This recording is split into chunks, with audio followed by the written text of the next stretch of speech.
Japan is an island by the sea filled with volcanoes and it's beautiful. In the year negative 1 billion, Japan might not have been here. In the year negative 40,000, it was here, and you could walk to it, and some people walked to it. Then it got warmer, some icebergs melted, it became an island, and now there's lots of trees, because it's warmer. So now there's people on the island, they're basically sort of hanging out in between the mountains, eating nuts off trees, and using the latest technology, like stones and bowls. Ding dong, it's the outside world, and they have technology from the future, like really good metal and crazy rice farms. Now you can make a lot of rice really quickly. That means if you own the farm, you own a lot of food, which is something everybody needs to survive. So that makes you king.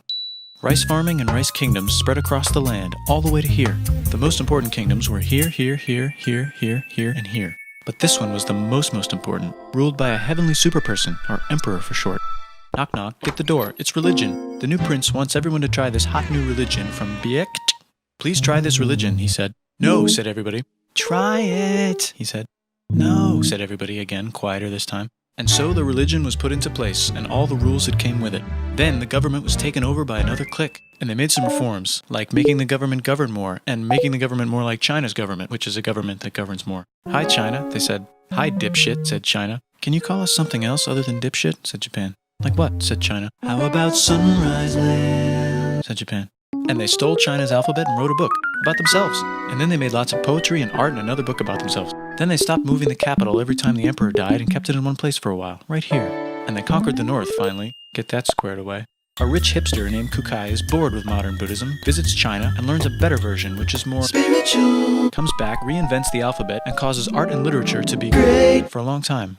And the royal palace turned into such a dream world of art that they really didn't give a shit about running the country.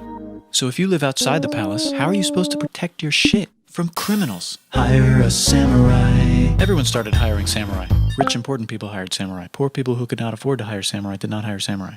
The samurai became organized and powerful, more powerful than the government. So they made their own military government. Here, they let the emperor still be emperor, but the shogun is actually in control. Breaking news, the Mongols have invaded China. We've invaded China, said the Mongols. Please respect us, or else we might invade you as well. Okay, said Japan. So the Mongols came over, ready for war, and died in a tornado. But they tried again, and had a nice time fighting with the Japanese, but then died in a tornado. Then the emperor overthrows the shogunate. Then the shogunate overthrows him back and moves to Kyoto and makes a new shogunate. And the emperor can still dress like an emperor if he wants, that's fine. Now there's more art. Like painting with less colors, collaborative poetry, plays, monkey fun, tea parties, gardening, architecture, flowers. It's time for who's going to be the next shogun. Usually it's the shogun's kid, but the shogun doesn't have a kid. So he tries to get his brother to quit being a monk and be the next shogun. He says okay, but then the shogun has a kid. So now who's it gonna be? Vote now on your phones. And everyone voted so hard that the palace caught on fire and burned down. The shogun actually didn't care, he was off somewhere doing poetry. And the whole country broke into pieces. Everyone is fighting with each other for local power, and it's anybody's game. Knock knock, it's Europe. No, they're not here to take over, they just want to sell some shit, like clocks, and guns, and Jesus. So that's cool, but everyone's still fighting each other for control, now with guns. And wouldn't it be nice to control the capital, which right now is puppets, with no one controlling them. This clan is ready to make a run for it, but first they have to trample this smaller clan, which is in the way. Surprise, the smaller clan wins, and the leader of that clan steals the idea of invading the capital and invades the capital, and it goes very well. He's about halfway through conquering Japan when someone who works for him kills him, and then someone else who works for him kills them, and that guy finishes conquering Japan. And then he confiscated everybody's swords, and made some rules. And now I'm going to invade Korea, and then hopefully China, he said, and failed, and also died. But before he died, he told these 5 guys to take care of his 5-year-old son until he's old enough to be the next ruler of Japan. And the 5 guys said, yeah, right, it's not going to be this kid, it's going to be one of us, because we're grown-ups. And it's probably going to be this guy, who happens to be way more rich and powerful than the others. A lot of people support him, but a lot of people support not supporting him. They have a fight, and he wins, and starts a new government, right here. And he still lets the emperor dress like an emperor, and have very nice things. But don't get confused, this is the new government, and they are very strict. So strict they closed the country. No one can leave, and no one can come in. Except for the Dutch, if they want to buy and sell shit, but they have to do it right here. Now that the entire country was not at war with itself, the population increased a lot. Business increased, schools were built, roads were built, everyone learned to read, books were published, there was poetry, plays, sexy times, puppet shows, and Dutch studies. People started to study European science from books they bought from the Dutch. We're talking geography, skeletons, physics, chemistry, astronomy, and maybe even electricity. Over time, the economic and cultural prosperity began to gradually slow down. Knock knock. It's the United States, with huge boats, with guns. Gunboats. Open the country. Stop having it be closed, said the United States. There's really nothing they could do, so they signed a contract that lets the United States, Britain, and Russia visit Japan anytime they want. Choshu and Satsuma hated this. That sucks, they said. This sucks. And with almost very little outside help, they overthrew the shogunate and somehow made the emperor again and moved him to Edo, which they renamed Eastern Capital. They made a new government, which was a lot more Western.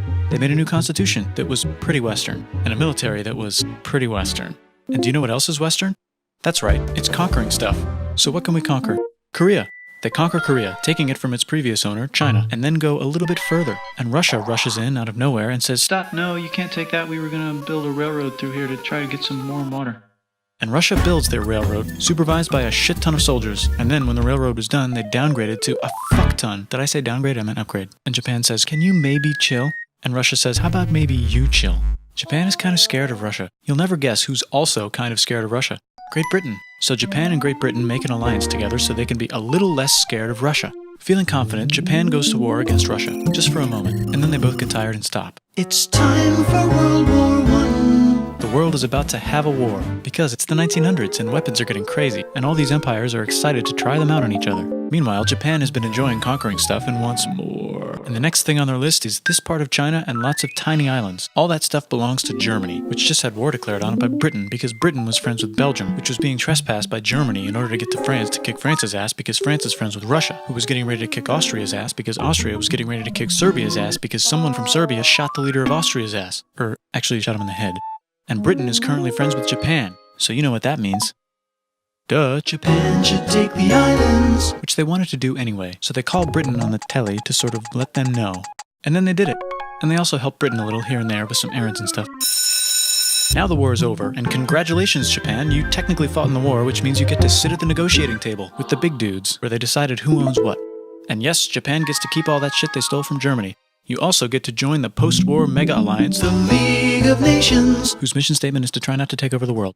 The Great Depression is bad, and Japan's economy is now crappy, but the military is doing just fine, and it invades Manchuria. And the League of Nations is like, "No, don't do that. If you're in the League of Nations, you're not supposed to take over the world." And Japan said, "How about I do anyway?" And Japan invaded more and more and more and more of China, and was planning to invade the entire East. You've got mail. It's from Germany, the new leader of Germany. He has a cool mustache, and he's trying to take over the world and needs friends. This also got forwarded to Italy. They all decided to be friends because they had so much in common. It's time for World War II. Germany is invading the neighbors. Then they invade the neighbors' neighbors. Then the neighbors' neighbors' neighbors, who happened to be Britain, said, "Holy shit." And the United States started helping Britain because they are good friends, and started not helping Japan because they're friends and our friends are not friends. Plus they're planning on invading the entire ocean. The United States is also working on a large, very huge bomb, bigger than any other bomb, ever, just in case. But they still haven't joined the war. War looks bad on TV, and the United States is really starting to care about their image. But then Japan spits on them in Hawaii and challenges them to war. And they say yes. And then Germany, as a symbol of friendship, declares war on the United States also. So the United States goes to war in Europe, and they help the gang chase Germany back into Germany. And they also start chasing Japan back into Japan. And they haven't used the bomb yet and are curious to see if it works, so they drop it on Japan. They actually drop two.